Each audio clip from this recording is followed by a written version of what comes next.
En Neurociencia para la vida diaria, David Bueno propone una relectura del comportamiento humano a partir de los avances en neurociencia, con el objetivo de trasladar este conocimiento al ámbito cotidiano. Sin embargo, más allá de su carácter divulgativo, la obra plantea un problema de fondo que atraviesa todo el texto. ¿Hasta qué punto el conocimiento del cerebro permite modificar nuestra conducta considerando que ésta está condicionada por estructuras biológicas? Esta pregunta sitúa el libro en un debate más amplio dentro de las ciencias cognitivas y la filosofía de la mente. La tensión entre determinismo biológico y plasticidad. Por un lado, el cerebro está condicionado por su estructura y por procesos neuroquímicos. Por otro, presenta una capacidad de cambio que abre la posibilidad de intervención consciente. Bueno se posiciona claramente en este segundo enfoque, defendiendo que la comprensión del funcionamiento cerebral no solo describe la conducta, sino que puede transformarla. En este sentido, su propuesta dialoga con autores como Antonio Damasio, quien subraya la importancia de las emociones en la toma de decisiones, y con Donald Hebb, cuya teoría sobre la plasticidad neuronal, que las neuronas que se activan juntas se conectan, fundamenta gran parte del aprendizaje. Hola, yo soy Virginia y esto es Libros en 5 minutos, un canal donde resumimos los mejores libros de desarrollo personal, mentalidad y crecimiento para entender sus ideas más importantes de forma clara y sencilla. El objetivo del libro no es meramente informativo, sino práctico. Ofrecer herramientas para mejorar la vida cotidiana a partir del conocimiento científico. No obstante, esta pretensión abre también un interrogante crítico. ¿Es suficiente comprender los mecanismos cerebrales para producir cambios reales en la conducta? A partir de esta tensión, la obra se desarrolla como un intento de articular biología, experiencia y contexto en una visión integrada del ser humano. El punto de partida del análisis de Bueno es una explicación del cerebro como sistema dinámico. Aunque introduce los componentes básicos, neuronas, sinapsis y neurotransmisores, su interés no reside en la descripción anatómica detallada, sino en destacar un principio fundamental. El cerebro está en constante transformación. La comunicación entre neuronas se produce a través de conexiones sinápticas que se fortalecen o debilitan según la actividad. Este fenómeno constituye la base de la neuroplasticidad, entendida como la capacidad del cerebro para reorganizarse en función de la experiencia. Desde esta perspectiva, cada aprendizaje implica una modificación física en la estructura cerebral. Esta idea tiene consecuencias profundas, ya que cuestiona la concepción del cerebro como una entidad fija. Si las conexiones neuronales cambian, entonces también lo hacen nuestras capacidades, hábitos y formas de pensar. En términos teóricos, esto implica una ruptura con visiones deterministas rígidas. Sin embargo, el autor introduce un matiz importante que evita una interpretación simplista. La plasticidad no equivale a facilidad de cambio. Las redes neuronales que se utilizan con frecuencia se consolidan progresivamente, lo que las hace más eficientes, pero también más resistentes a la modificación. Esto explica por qué ciertos comportamientos, especialmente los adquiridos durante largos periodos, resultan difíciles de alterar. En este punto, la obra se alinea con la tradición iniciada por Hebb, según la cual el aprendizaje refuerza circuitos existentes, pero también genera una especie de inercia neuronal. El cerebro, en su búsqueda de eficiencia, tiende a repetir patrones ya establecidos. Aquí emerge una primera tensión crítica. Aunque el autor sostiene que el cambio es posible, no profundiza completamente en los límites estructurales que pueden dificultarlo, como factores genéticos o condiciones ambientales restrictivas. Esta omisión no invalida su planteamiento, pero sí sugiere una cierta inclinación hacia lo que podría denominarse un optimismo neuroplástico. A pesar de ello, el capítulo cumple una función clave: establecer que el cerebro no es un destino inmutable, sino un sistema abierto a la experiencia, aunque condicionado por su propia historia. Uno de los aportes más sólidos del libro se encuentra en su análisis de la relación entre emoción y razón. Bueno cuestiona la tradición cartesiana que separa ambas dimensiones, proponiendo en su lugar una visión integrada basada en la evidencia neurocientífica. Desde el punto de vista biológico, las emociones están asociadas a estructuras como la amígdala y el sistema límbico, mientras que la corteza prefrontal participa en funciones ejecutivas como la planificación y la toma de decisiones. No obstante, estas áreas no operan de manera independiente, sino que forman redes interconectadas. El autor sostiene que no existe decisión sin emoción, una idea que coincide con los planteamientos de Antonio Damasio. Según este enfoque, las emociones actúan como marcadores que orientan la conducta, permitiendo evaluar rápidamente la relevancia de las distintas opciones. Sin este componente emocional, el proceso de decisión se vuelve ineficiente o incluso inviable. Este argumento se apoya en estudios de pacientes con daño en áreas emocionales del cerebro, quienes, a pesar de conservar capacidades cognitivas intactas, presentan dificultades significativas para tomar decisiones. Esto demuestra que la racionalidad no es un proceso puramente lógico, sino que depende de la interacción con los demás sistemas emocionales. A partir de esta integración, el autor redefine el concepto de inteligencia. No se trata únicamente de la capacidad de razonar, sino también de gestionar adecuadamente las emociones. La regulación emocional se convierte así en una competencia central para el funcionamiento adaptativo. Sin embargo, desde una perspectiva crítica, puede señalarse que el libro tiende a presentar esta integración de manera relativamente armónica, sin explorar en profundidad los conflictos reales entre emoción y cognición que se observan en situaciones de estrés o toma de decisiones complejas. Autores como Daniel Kahneman han demostrado que los procesos automáticos, ya sean rápidos y emocionales, pueden llevar a sesgos sistemáticos, lo que introduce una dimensión más problemática que el texto de Bueno apenas aborda. A pesar de esta limitación, el capítulo logra establecer una idea fundamental para el desarrollo posterior del libro. La emoción no es un obstáculo para el pensamiento, sino una condición necesaria para su funcionamiento. Una vez establecida la base del cerebro como sistema plástico y la integración entre emoción y cognición, Bueno avanza hacia uno de los núcleos conceptuales del libro, el aprendizaje.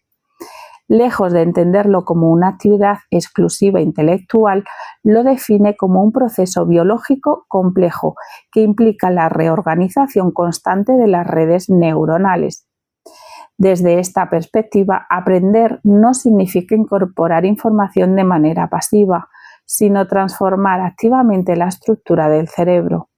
Cada experiencia de aprendizaje modifica las conexiones sinápticas, reforzando ciertos circuitos y debilitando otros. Esta idea retoma de forma implícita la teoría de Hebb, según la cual la activación simultánea de neuronas fortalece sus conexiones. Sin embargo, el autor subraya que este proceso no ocurre en el vacío, sino que depende de múltiples factores que interactúan entre sí. En primer lugar, la atención actúa como un mecanismo de selección. El cerebro recibe una enorme cantidad de estímulos, pero solo aquellos que logran captar la atención serán procesados en profundidad. Esto implica que el aprendizaje no depende únicamente del contenido, sino también de la forma en que éste se presenta y del estado del individuo.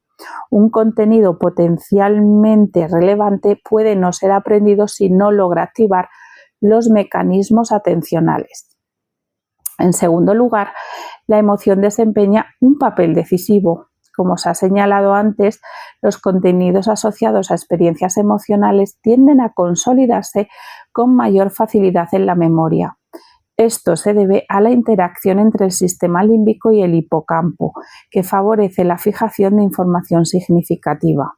En términos prácticos, esto explica por qué se recuerda mejor aquello que genera interés, sorpresa o implicación personal. La repetición, por su parte, es un elemento necesario, pero no suficiente. Bueno matiza la idea tradicional de repetir como memorizar de forma mecánica.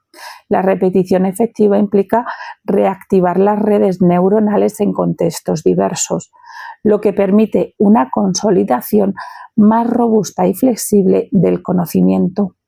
Aprender en este sentido requiere variación, aplicación y reflexión, no solo reiteración. Uno de los aportes más relevantes del capítulo es la revalorización del error.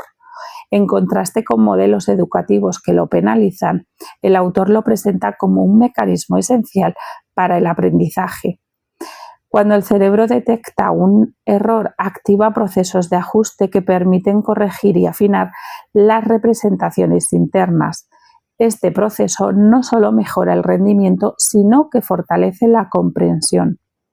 Desde una perspectiva más amplia, esta idea conecta con enfoques constructivistas del aprendizaje, que consideran el conocimiento como una construcción activa más que como una simple recepción de información.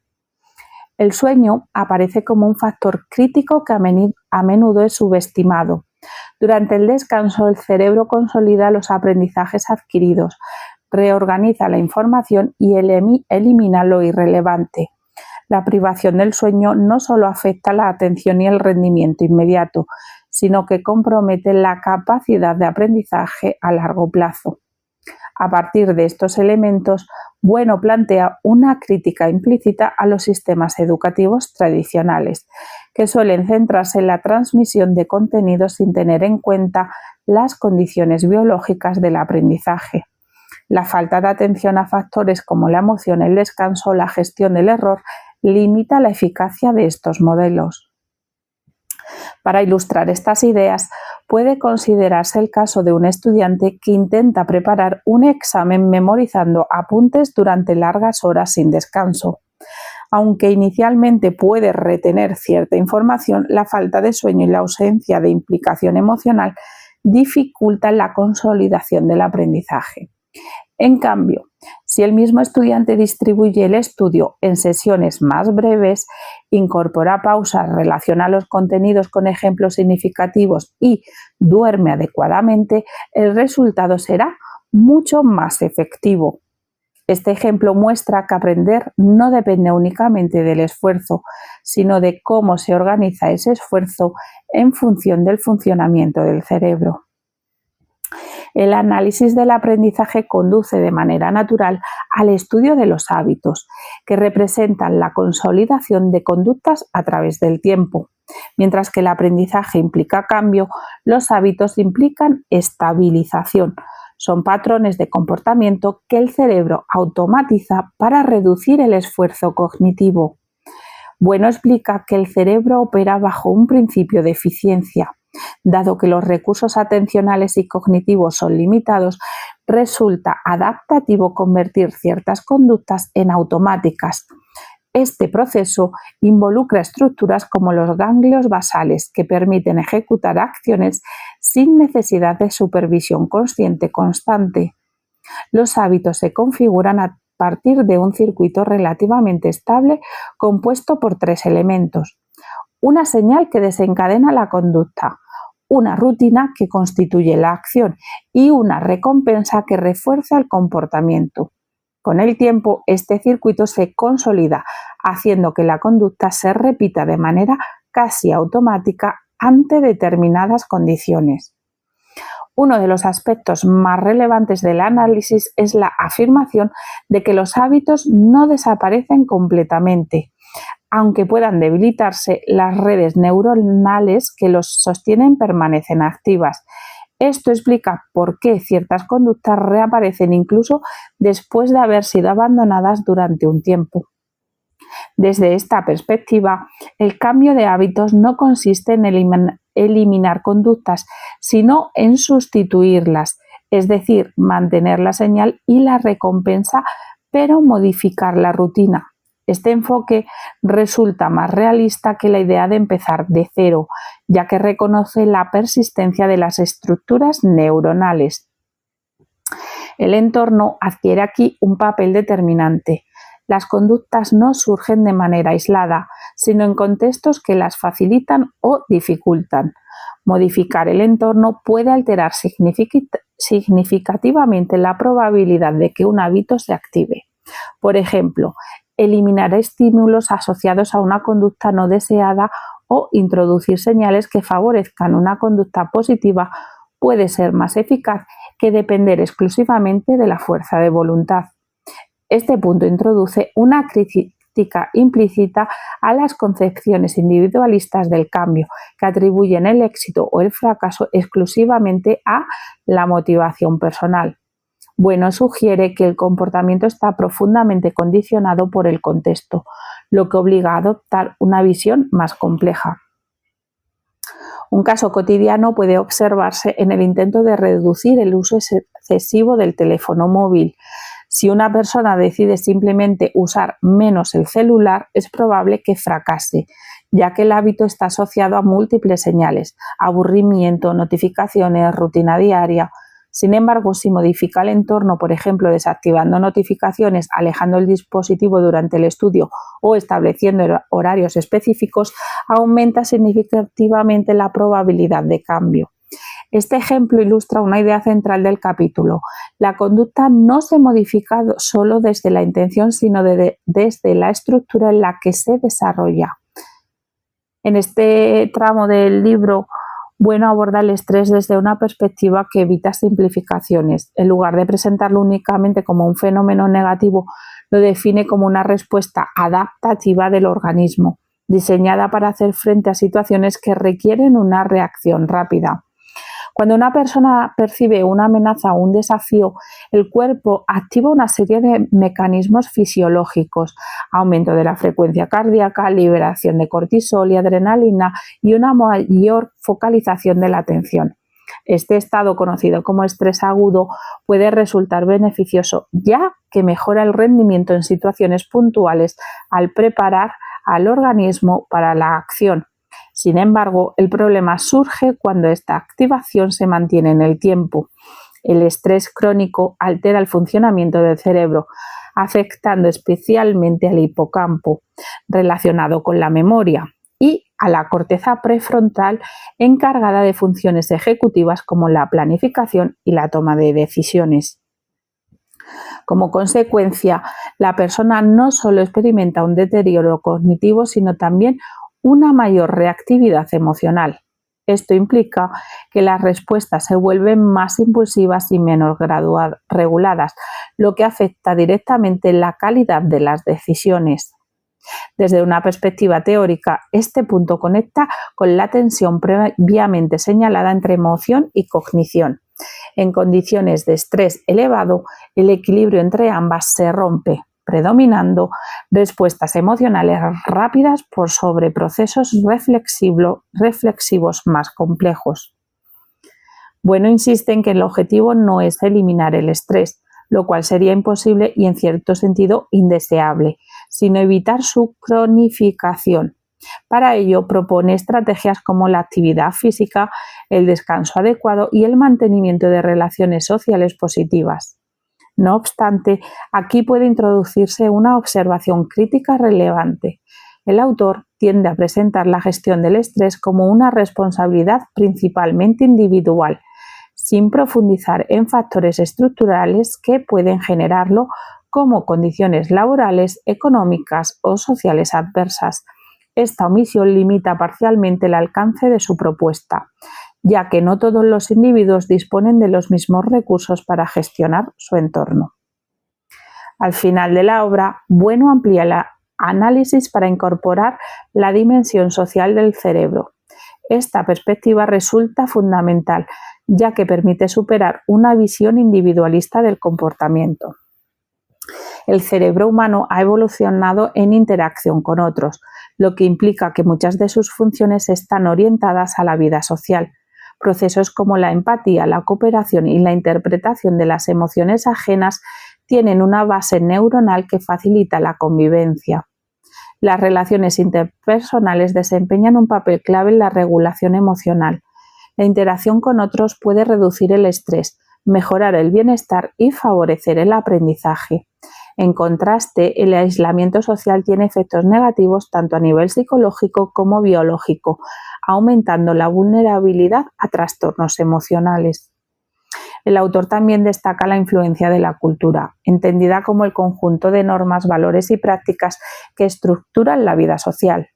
La cultura no solo orienta el comportamiento, sino que también moldea la forma en que el cerebro procesa la información. Esto implica que la mente humana no puede entenderse al margen de su contexto. Este enfoque introduce una dimensión importante en el análisis. La conducta es el resultado de la interacción entre el cerebro y el entorno. No basta con comprender los mecanismos internos, es necesario considerar también las condiciones externas en las que se desarrollan. Sin embargo, al igual que se dijo anteriormente, el tratamiento del contexto social tiende a ser general. El libro no profundiza en desigualdades estructurales ni en cómo éstas pueden limitar las posibilidades de cambio, lo que refuerza la idea de que su enfoque, aunque valioso, tiene un alcance principalmente individual. A lo largo de Neurociencia para la vida diaria, David Bueno construye una visión integrada del ser humano en la que el cerebro aparece como un sistema dinámico, plástico y profundamente influido por la experiencia. La obra logra articular de manera clara conceptos complejos mostrando cómo procesos como el aprendizaje, la emoción, los hábitos y el estrés están interrelacionados. El principal aporte del libro radica en su capacidad para traducir el conocimiento neurocientífico en herramientas aplicables a la vida cotidiana. En este sentido, cumple con su objetivo de acercar la ciencia al público general y de ofrecer una base para la reflexión sobre la propia conducta. No obstante, el análisis también permite identificar ciertas limitaciones. Por un lado, el texto tiende a simplificar algunos procesos, lo que es comprensible en un contexto divulgativo, pero puede resultar insuficiente desde una perspectiva académica más exigente. Por otro, presenta una visión relativamente optimista sobre la capacidad de cambio sin profundizar en los obstáculos estructurales que puedan consolidarla. A partir de esto, puede sostenerse que el libro se inscribe en una forma de optimismo neurocientífico, según la cual el conocimiento del cerebro abre la puerta a la mejora personal. Si bien esta idea es en parte válida, corre el riesgo de sobreestimar el impacto del conocimiento en ausencia de cambios contextuales más amplios. Desde una posición crítica es posible afirmar que comprender el cerebro es una condición necesaria, pero no suficiente para transformar la conducta. El cambio requiere no solo conocimiento, sino también condiciones materiales, sociales y psicológicas que lo hagan viable. En definitiva, la obra de Bueno ofrece una contribución valiosa al mostrar que la biología no es un destino inmutable, sino un marco dentro del cual es posible actuar. Sin embargo, también invita, quizá de manera implícita, a reconocer que esa capacidad de acción está siempre situada, es decir, condicionada por el contexto en el que cada individuo se encuentra. Si te gusta este tipo de contenido sobre crecimiento personal, suscríbete porque subo vídeos así cada semana.